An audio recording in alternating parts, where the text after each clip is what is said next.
This is Cruise Control. Your on-air automotive magazine with co-hosts Fred Staub and Les Jackson. Everything you need to know about new and used cars. Industry news. We'll fix or repair your car on the air. Fasten your seatbelts and let us take the wheel. Now, your ride is about to begin. Because you're on Cruise Control. Cruise Control. Cruise Control.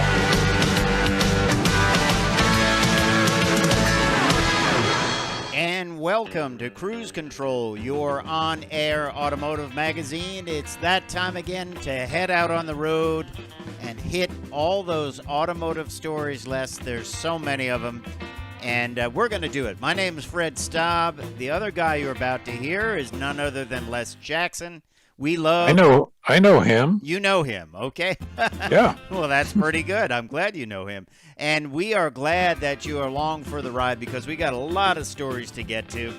And we're starting with one from Subaru. They couldn't reveal it at the New York show, but this week, Subaru revealed the 2020 WRX. Yep. The definition, I guess, of hot hatchback. Are they still hatchbacks? No. Well, hot sedan, hot compact sedan. Hot compact sedan. Speaking of which, the Toyota Corolla Cross, Toyota prices it out, and looks like they're going to sell an awful lot of them. Yep, it does look like that based on that Corolla name, so they'll be pretty nicely priced. We'll tell you about what you get for your money. And Mitsubishi scores big when it comes to safety. Mitsubishi making a lot of news lately, aren't they? They are, for sure, and I'm glad to see it because they've been sort of a quiet brand for so long. Continental, we're going to talk tech. Continental Tires. They're showing off tires that are made from dandelions, plastic water bottles, pocket lint. Billy button. I mean, they just seem like such, impossible things, but they're doing it. Yep. And, you might have thought it was impossible to have some of these crossovers be taken out on the trail, that they were more suited for maybe a snowy day or heading to the supermarket. But there's a big trend of manufacturers making them much more capable. And the trend continues with Honda bringing out their trail sport models, making them a little bit more rugged. Kind of going back to the 90s when SUVs were first coming out. It was all about off-road capability. Yeah, I remember that, and no one took them off-road, so... Nobody did. So, I guess times come back around. That's the way it is. All that and more when we get rolling on this edition of Cruise Control. We are glad you're along for the ride. Don't forget, check us out at cruisecontrolradio.com, where you can like us on Facebook, follow us on Twitter. It's all there. Les, I guess this is the latest that a vehicle has been introduced at the New York Auto Show. Of course, I think it's a record. Of course, that show was canceled this year due to COVID concerns. But Subaru did get it revealed, and we're going to take a look at it when we come back on Cruise Control, your on-air automotive magazine. Stay tuned. We're just getting started.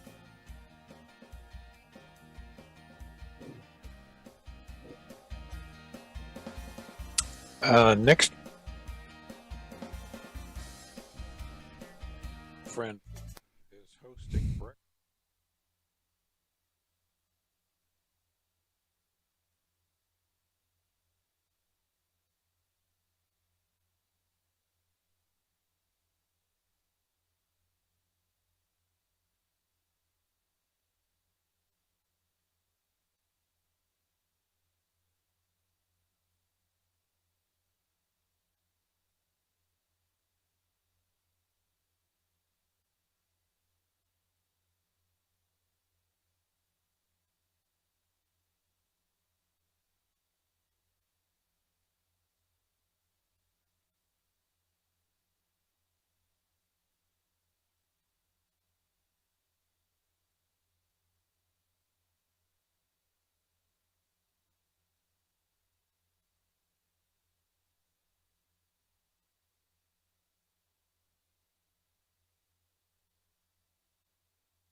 Cruise Control. Hey, welcome back to Cruise Control. I'm Les. He's Fred. This is your on-air automotive magazine. And hey, I have a question for you. What is little, has 271 horsepower, and goes like the hammers of hell? How about this thing right here? The Subaru WRX, the all-new 2022 model. How about that? That would be correct. And what's a good coincidence because we were going to talk about it. Isn't it handy that we even have those photos ready to go? Well, your library is always impressive. It is impressive, though, that it makes 271 horsepower from a 2.4-liter turbocharged boxer engine. Of course, let's backtrack a little bit. This was supposed to be revealed at the New York Auto Show. That never happened because the show never happened. And then people were like saying, well, when are you going to reveal it? And they never really said. And then it was just suddenly revealed this week. So there you have it. But all new vehicle built on the Subaru Global platform, dual pinion electric power steering, quicker response, improved steering feel. There's a new GT level that adds drive mode select, electronically controlled dampers, and exterior and interior accents. EyeSight comes with all of these. That's their driver assistant safety feature, which is really nice that it does that. Of course, that's camera-based, which is a little bit different than what many are used to, because that most are working off of radar, but Subaru works it off of two cameras on either side of the rear view mirror. But it is the first time that this WRX will be built on the Subaru Global platform. And a lot of times people worry about that, Les, don't they? Because they think, well, they're just kind of building on a platform that's shared with other less capable vehicles. Yeah, that's right. Maybe, they're just like doing it for cost, which they are. But apparently that has not made other vehicles suffer. I mean, I believe Camaro is built that way. I believe the Mustang is built that way. And it looks like the WRX is also going to be built that way. I always look at global platforms because a lot of people just don't understand it. I give it the equivalent of the way you would build a house. You're going to have 2x4s, right? 16 inches on center, and square corners and headers over the windows. That's the platform for a house, right? So think of the global platform for the car the same way. It's going to work for many, many, many different styles. Yes. Yeah, I think that's a good way to think about it. This is an enduring model in the Subaru lineup. It's been around for quite some time, and it is sedan-based, which is interesting. You think about that they have not turned it into a crossover. Well, not this week. Yeah, we have not seen the STI version of this yet, just the regular WRX and then this new GT trim level.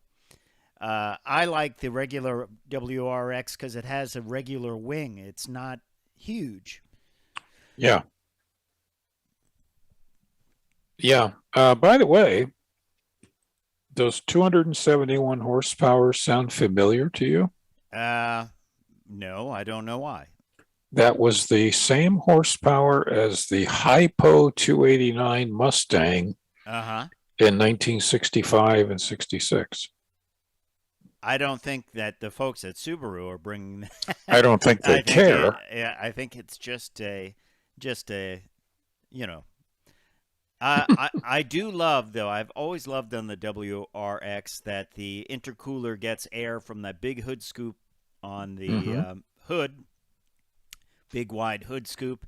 And as I said, compared to the STI, it has a very small wing out there. It is interesting. It does get sort of the crossover black plastic fender arches that we see on virtually every crossover. That is, it's one nod, I guess, to well, its capability. It's off-road, not off-road, but rally capability. But it is a great vehicle. I think it is a heck of a lot of fun, and it gets high-end availability, like an 11-speaker Harman Kardon stereo system and a 504-watt amplifier. As of course we said, there is that new GT trim level too that will add some pizzazz to the model. That's right. So there you have it. More about the Subaru WRX coming up, I'm sure. But now we're going to switch over to Toyota after the break for their Corolla Cross. Stay tuned.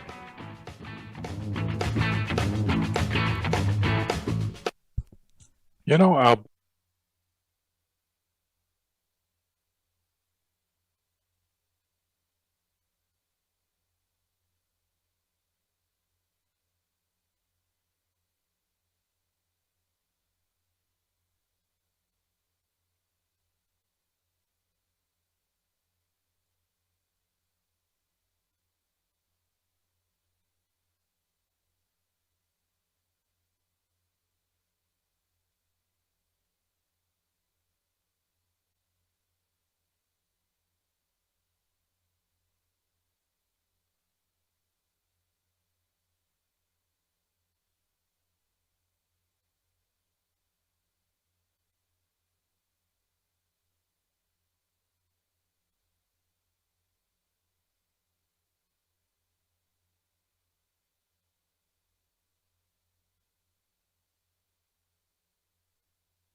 Cruise Control.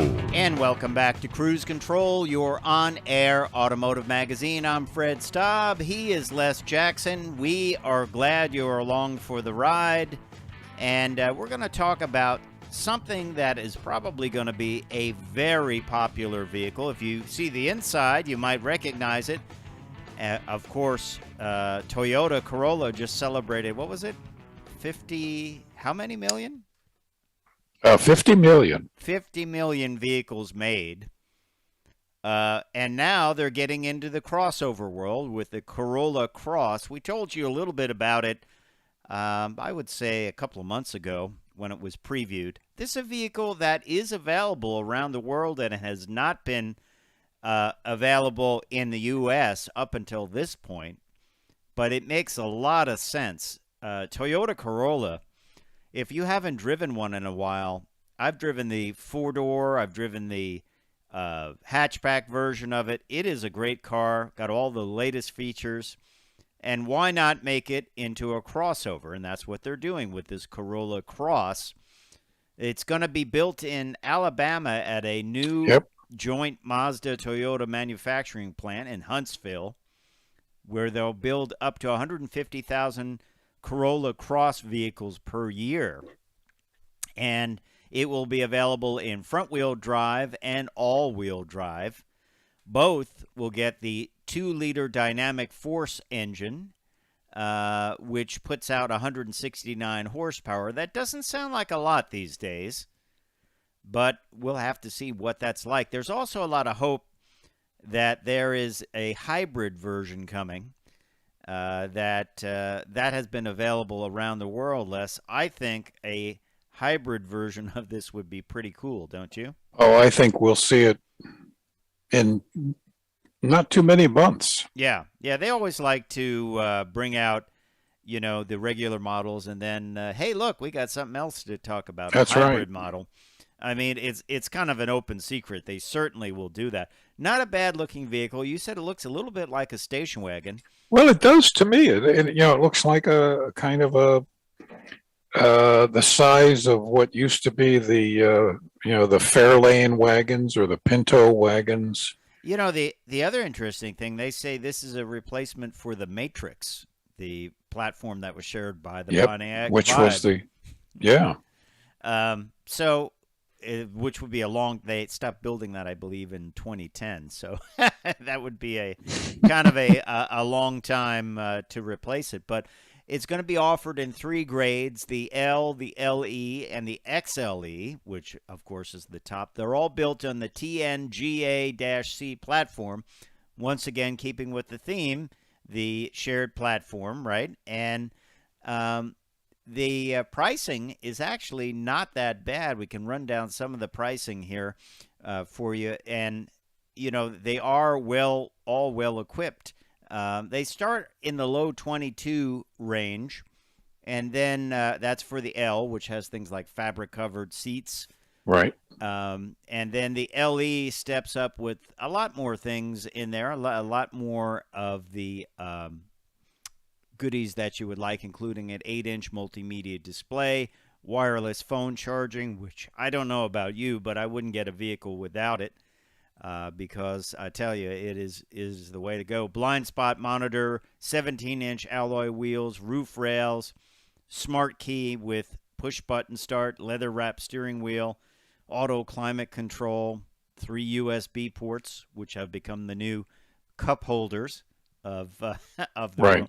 Right. And then that's in probably the $25,000 range. You're going to add about $3,500 for all-wheel drive to these vehicles, which I frankly, where we live, you would want it with all-wheel drive. Less than True. up in the Northeast. I'm not annoyed, but I'm a little disappointed that you have to go up 2 levels before you get automatic braking. Yeah, that's interesting. When everybody else is kind of heading for the bottom end. Standard, making it standard. And then the XLE grade, which will set you back about just under 30,000, I think about 27, 28,000. 18-inch alloys, Softex leather trim seats, which I believe is like a synthetic leather, which is pretty nice, actually. Yeah, I prefer it. You prefer it, okay. And you get heated front seats, LED daylight running lights and fog lights, rear cross-traffic brake. Now, have you ever experienced rear cross-traffic brake? I have. And a couple different test cars I've had. And in both cases, the brakes went off. There wasn't a person or something back there. That was just basically an obstruction, like a pillar or a fire hydrant. Well, I had it where I'm backing out in the cavern of giant SUVs, which you can't see, Of course. And slowly backing, and it just gave me a big arrow and put on the brakes because there was a car coming in the parking lot, even though I was going slow and probably would have saw it, but I thought, I want this on a future vehicle. It's a great system. Yeah. And then you can get some options on the LE. You can get the Audio Plus system, which gives you a 9-speaker JBL sound system. And then on the XLE, you can get the Audio Plus with a moonroof and power rear tailgate and adaptive front system lighting. So safety-wise, they come with Toyota Safety Sense 2.0, which includes pre-collision system with pedestrian and cyclist detection, lane departure alert, lane tracing, road sign assist, full-speed dynamic radar, cruise control, automatic high beams. And then the STAR system includes the enhanced stability control, traction control, anti-lock brakes, and more. And then, you look at this. So for the front-wheel drive Cross L, $22,195. All-wheel drive is $23,495. Corolla Cross LE, $24,545. And then the all-wheel drive model, $25,845. And then the top of the range, the XLE in two-wheel drive, front-wheel drive, $26,325. And all-wheel drive, $27,625. Of course, you got to tack on the $1,200 destination fee, which is always just yet another surprise for people buying cars or vehicles who haven't been in a dealership in a long time, isn't it? Well, that's right. And in an awful lot of states, the dealers have over the years added in these prep fees or document fees, and they range upwards of $1,000. Wow.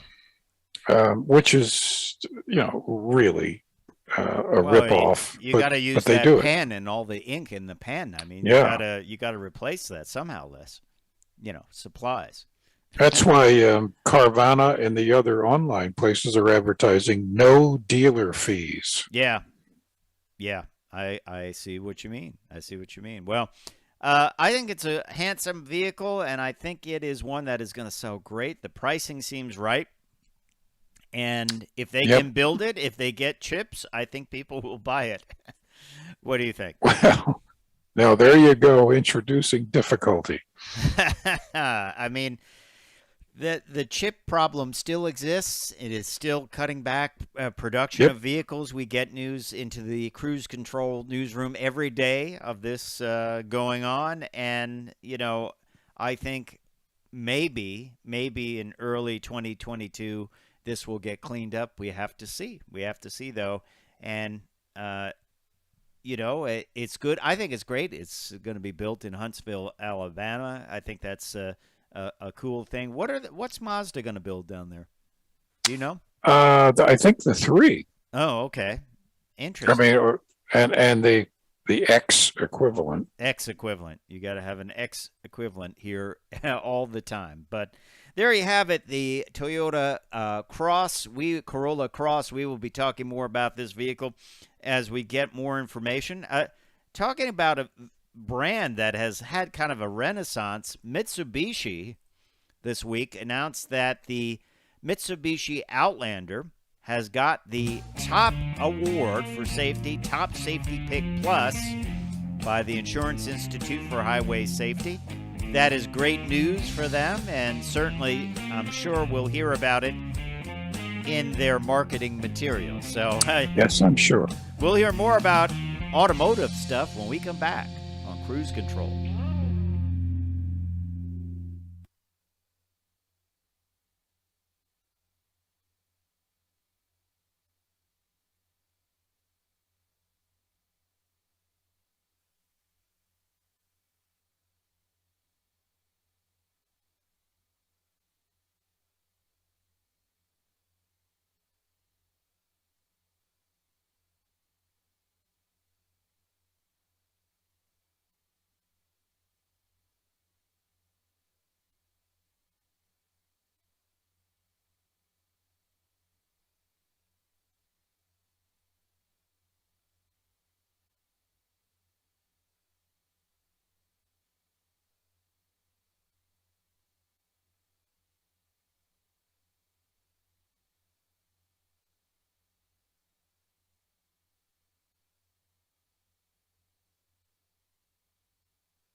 Cruise Control. And welcome back to Cruise Control. Les and Fred here.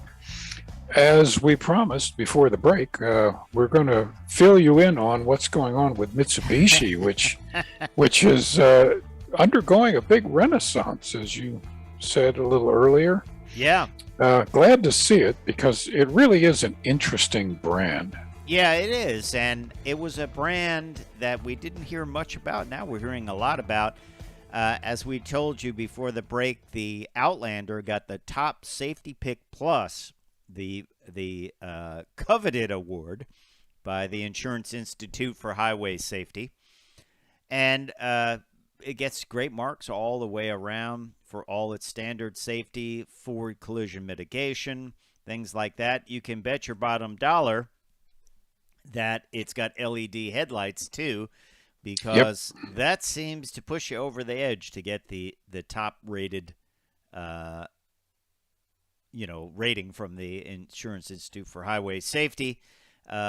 So great job to Mitsubishi, and these vehicles are really attractively priced, I have to say. When I get one of them, and sometimes I don't bring up the Monroney. The Monroney is what the window sticker is. Sometimes I don't bring it up right away. You and I get sent these things via email. Sometimes I'll drive it and say, what would it be worth? What would I pay for this, roughly? And you and I know pretty much what vehicles cost. But I'm always pleasantly surprised with Mitsubishi, because they're $2,000 to $3,000 less than what I thought I would pay, or what I thought the sticker would be. Have you ever experienced that? Yes, although usually it's the other way. It's nothing worse than saying, hey, I think this is worth about $40,000, and you find out it's $65,000. Exactly. Boy, this would be a great $35,000. What, it's 70?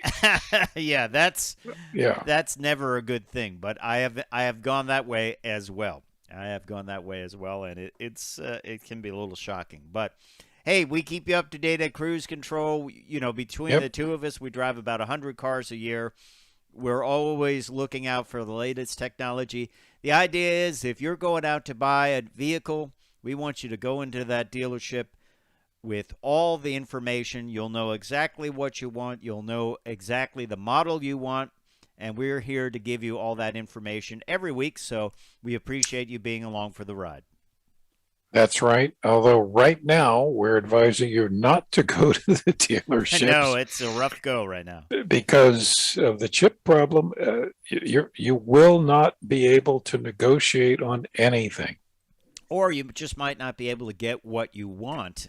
That's right. And, we're going to do a story next hour about flooded cars. Of course, we had the big storm Ida, which flooded out happens every time. Hundreds of cars, and many times what certain owners will do is, if they don't have comprehensive insurance coverage, they will just kind of like clean it out and wet vac it out and say, oh yeah, it's fine. Look at this. It's really clean inside. We really cleaned it. And then today, once that water gets up under the dash, it's game over, isn't it? It's game over. It's going to destroy over time all of the circuits, and that means replacing everything, and it's crazy expensive.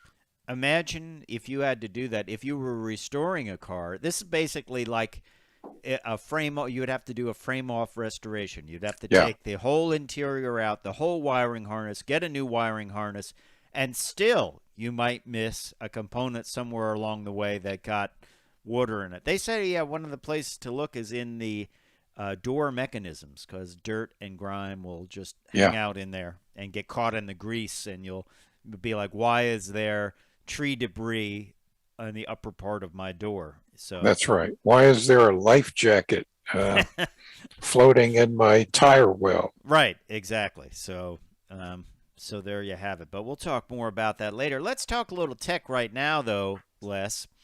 And we got a couple of great stories. One of them comes from Continental. And they have something called their Green Concept tire. there was a big get-together in Munich this week, the IIA, and they were talking about mobility and green and all that. Reminds me kind of the old Mitsubishi Challenge Bibendum that I had a chance to go to a long time ago, where we get together and talk about green technologies and sustainability and mobility. But Continental has shown off this Conti Green concept. I'm sorry, it's called the IAA, not the IIA. And this is a renewable recycled tire.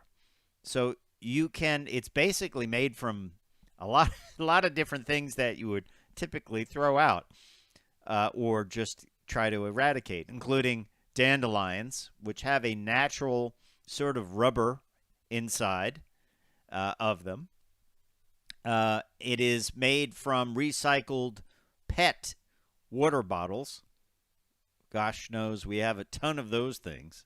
Mm-hmm. And those things build up the green base of the tire, and then it is able to be remanufactured, the tread, and be sent out again. So you're not, one of the biggest problems with used tires is where do you put them, right? They don't go away. No, that's a real problem. Yeah. So you look at what it's made of: PET, plastic, recycled steel, recycled carbon black, which is one of the main components of tires, recycled tires. And it's also lighter, so it can be used in electric vehicles and high mileage vehicles, very efficient vehicles. Over 50% sustainable raw materials are used in the making of this. And you're asking, how do they use the PET bottles, the plastic bottles? They make polyester from these recycled bottles. I mean, you could probably go mine that stuff in the ocean. There are giant floating seas of, that's right, plastic bottles. If you get a big ship, you could just bring up literally square miles of that stuff. Yeah, and send it right to the plant to make tires, right? I think this is a great idea. And they call it a refreshable tread. It's almost like what they do with truck tires, recaps, but I'm sure it's much more sophisticated. The other thing is, I think we're going to see our sensors embedded into the tire. I think for air pressure, for wear, and all kinds of other concepts and data. I think they would be built right into the tire itself. What do you think about that? Well, it makes sense because you have the technology, and it's just one more thing that lets you know that you need to pay attention to the tire for whatever reason. Makes a lot of sense. We look forward to talking more about these Continental tires. And while we're on it, why don't we stay in the world of talking tech, huh? Why not? Okay. Well, Nissan has a breakthrough in recycling rare earth metals. Now, of course, rare earth metals are used when it comes to battery production, electric motor production, and many times these things are mined in a less than sustainable way, let's just say, right? Mm-hmm. Yes. So Nissan has come up with a way to recycle these rare earth metals from used motors and things like that. The neodymium? Neodymium, yes. Magnets, yeah. They contain neodymium and dysprosium. Dysprosium, which sounds like something you would get subscribed to you, doesn't it? Prescribed to you. Yeah. Nissan is trying to reduce the amount of these substances and is recycling old magnets and motors that do not meet its production standards. So it includes manual disassembly for the current progress, but current process, which is time inclusive. But in March of last year, they developed a Pyro Metallurgy process that does not require the disassembly of the motor. So I guess they basically burn these things, right? Yeah, they essentially turn it to ash. Wow. First, and then you get the stuff out of the ash. I love this term. I've never heard this term, but it's like carburetor. So first, a carburizing material and pig iron are added to the motor, which is then heated to 1400 degrees Celsius, and it begins to melt. Then iron ore is added to oxidize the rare earth elements into a molten mixture, and after a small amount of borate-based flux is used, it will dissolve the rare earth oxides even at low temperatures. Then these rare earth molecules float on the top of this mixture, and they scoop it off. Pretty cool stuff. Hey, when we come back, we've got plenty more going on cruise control, so stay tuned. We'll see you in a moment. It's pretty cool, isn't it?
Still on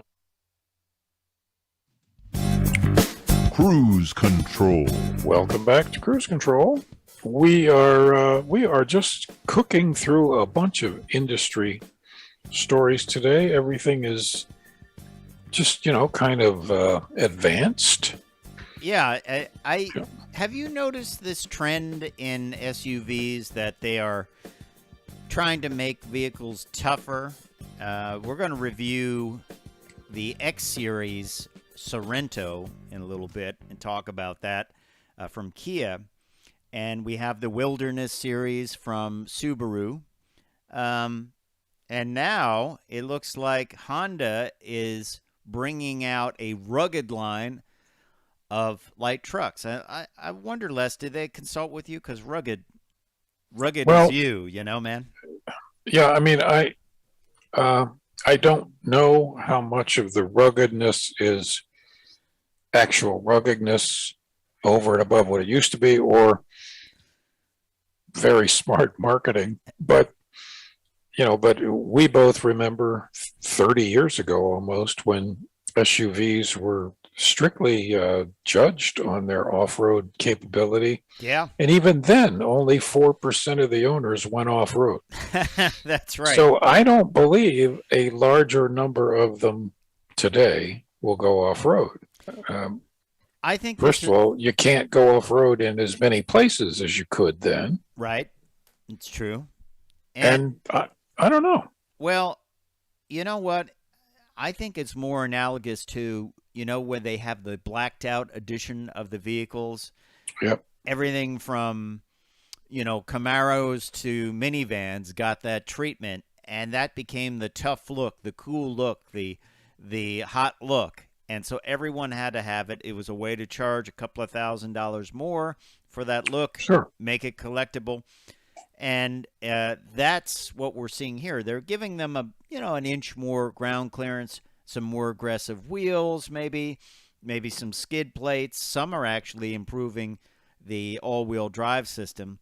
And I think Honda, in the case of Honda, they always felt like their vehicles were capable, but people are like, but it's capable if you're taking the kids to the playground, or maybe there's a snowstorm and you're going to take them to slide down the hill on the sled. You never thought of Honda anything as an off-road, even their motorcycles. Yeah, exactly. And I think they want to change that because they see this market, and that's what I thought about SUVs. Matter of fact, long time ago, I wanted like a Chevy Blazer because I thought it was cool.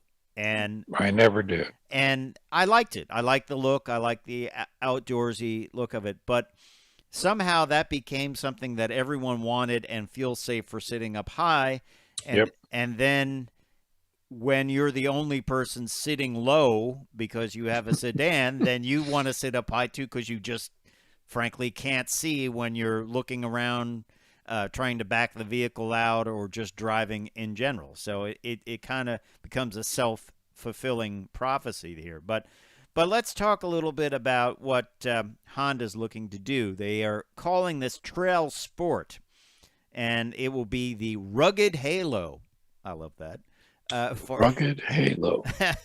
For Honda light trucks. And it will include more aggressive tires, increased ground clearance, off-road tuned suspension, underbody protection, expanded all-wheel drive capabilities. It's kind of like the formula we're going to talk about later with this Kia Sorento X Series. And we've seen this with the various models from Subaru, the Wilderness models. It's really the formula right now for doing this. And, they do make them look more rugged, and probably you don't really need it, but it's some way to make these things look tough. Now, the first models will be coming with, as I said, rugged front and rear styling, durable cladding.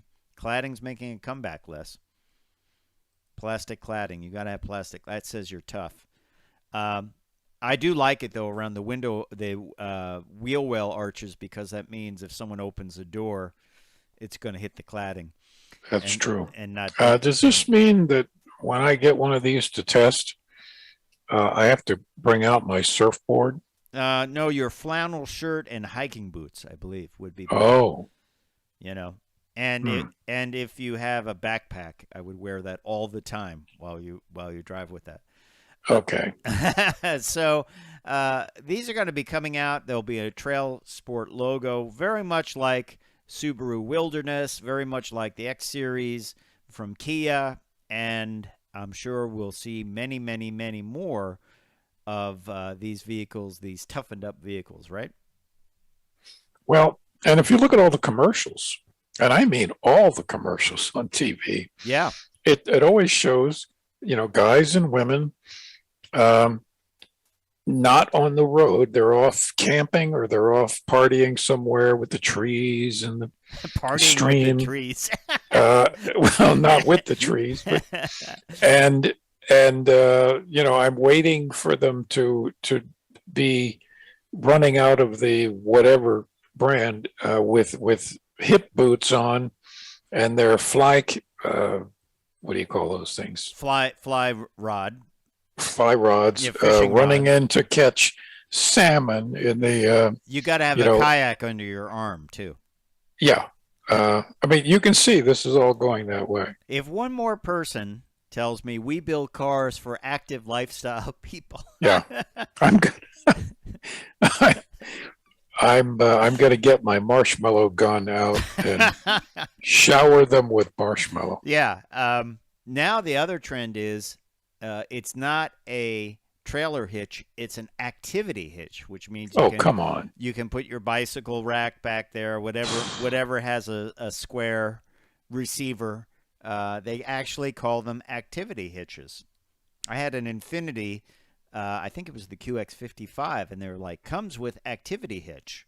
And I was like, well, that looks like a trailer hitch. Nope, that's for mounting. Wow. It's kind of funny because those things started, with the hitch mount because you had a pickup truck, you had a body-on-frame SUV, and you could throw it in there and use something, that most people didn't tow with, but you could use it to mount these things. Now they're just making the hitch. Why not just call it a hitch? Because it gives you more of a chance to say, we build vehicles for active lifestyle people. I mean, who said that? They must test that phrase, and it must really, because people that are not active lifestylers want to be active lifestylers. Oh, exactly. That's why you could buy spray mud. That's right. For your off-road vehicle. You can buy this stuff. I wonder, do people buy a Jeep and they go around and they take a hammer and dent, the running board or something? Probably. So I probably slid on some rocks and, I don't know. It is, I guess, what do they call that? The Walter Mitty effect? Yeah. Yeah. Hey, I work in an office. I drive my Jeep Wrangler to the parking garage every day, but I really would rather be on the Rubicon Trail, even though I wouldn't know how to put it into four-wheel. Or I would like people to think I'm on the Rubicon Trail, just like the loud exhausts and the wings and all the other stuff are there to make people think that you're a boy racer. Yeah, that you just came in from the Nürburgring. You drove in from the Nürburgring, and I had my track day. That's exactly. Yeah. And now everywhere they've got the backfire throttle dump valves, so it sounds like they're coming off the Mulsanne Straight at Le Mans. Yep, it's true. The active lifestyler, racer, professional / regular person. Mm-hmm. Hey, we appreciate you listening to Cruise Control. Don't forget, check us out at cruisecontrolradio.com. Time for me to say I'm Fred Staub. I'm Sterling Moss. We'll see you down the road. Off to the ring. Yeah. Bye.